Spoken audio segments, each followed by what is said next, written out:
রাজশাহী বিশ্ববিদ্যালয়ে ছাত্রলীগের দুই পক্ষের সংঘর্ষের পর থমথমে অবস্থা পুরো ক্যাম্পাসে। ঘটনার সময় প্রাণঘাতী অস্ত্র প্রদর্শিত হলেও এসবের একটিও উদ্ধার করতে পারেনি পুলিশ।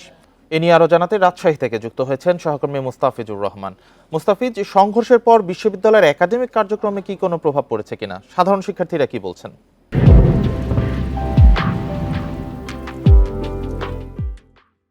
না, সংঘর্ষের পরে আসলে সংঘর্ষটা হয়েছিল রাজশাহী বিশ্ববিদ্যালয়ে যে সোহরাওয়ার্দী হল এবং যে মাদার বক্স হল রয়েছে এই পাশাপাশি দুটি হলের মধ্যে, এবং মূলত যে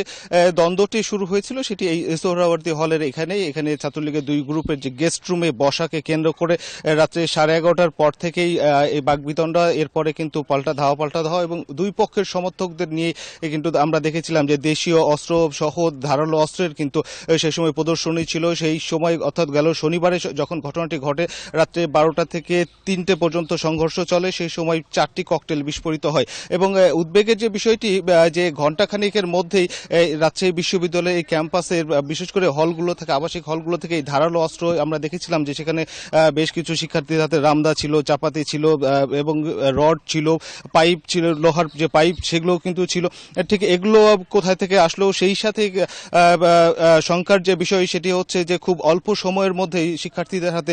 ককটেল কিভাবে এলো, এবং সেখানে কিন্তু আমরা দেখেছিলাম যে হলের বাইরে বেশ কয়েকটি ককটেল বিস্ফোরিত হয়েছিল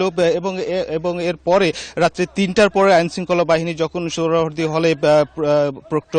প্রক্টর এবং হল প্রভোস্টদের নিয়ে তারা তল্লাশিতে গেছিলেন,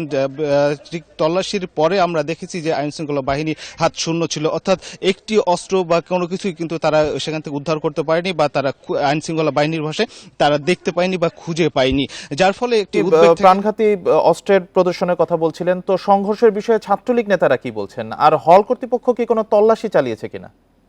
আপনাকে যেমনটি বলছিলাম যে আসলে ঘটনার দিনে অর্থাৎ শনিবার রাতেই যখন ঘটনাটির সূত্রপাত হয়েছিল 11:30টার দিকে এবং রাত 3টের দিকে আইনশৃঙ্খলা বাহিনীর উপস্থিতিতে আইনশৃঙ্খলা বাহিনীকে সঙ্গে নিয়ে হল প্রভোস্ট এবং এখানে যে ছাত্র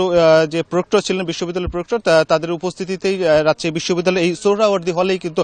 পুলিশের একটি অভিযান চলে, অর্থাৎ এখানে তল্লাশি অভিযান চালানো হয় এবং তল্লাশি অভিযানে পুলিশের সেই অভিযানটি অনেকটা শূন্য ছিল, অর্থাৎ পুলিশ এখান থেকে কোনো কিছুই পায়নি বলে আইনশৃঙ্খলা বাহিনীর পক্ষ থেকে জানানো হয়েছে এবং তারা বলছিলেন যে যারা এসেছিলেন এই অস্ত্র নিয়ে তারা পালিয়ে গেছেন কোনোভাবে, যার ফলে তারা এগুলো উদ্ধার করতে পারেনি বা এগুলো কোথায় কিভাবে আছে সেগুলো ট্রেস করতে পারেনি। এখন শঙ্কার যে বিষয়টি, এবং বিশ্ববিদ্যালয় কর্তৃপক্ষ কিন্তু শঙ্কা প্রকাশ করছেন যে আসলে এই অস্ত্রগুলো যখন এবং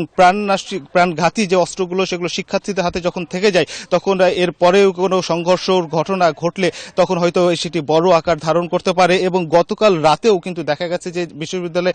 এইখানে দুটি পক্ষ ছিল এবং সংঘর্ষের পর থেকে একটি পক্ষ কিন্তু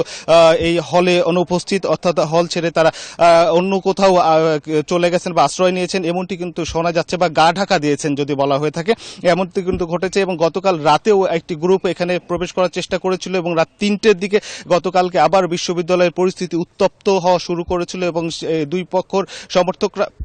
পক্ষের সমর্থকরা আবারও কিন্তু বিশ্ববিদ্যালয় ক্যাম্পাসে জড়ো হওয়ার চেষ্টা করেছিল, তবে বিশ্ববিদ্যালয় প্রশাসনের কর্তৃপক্ষের হস্তক্ষেপে সেটি আর বেশি দূর এগোয়নি। তবে এখন পর্যন্ত বিশ্ববিদ্যালয়ের পরিস্থিতি সাধারণ শিক্ষার্থীদের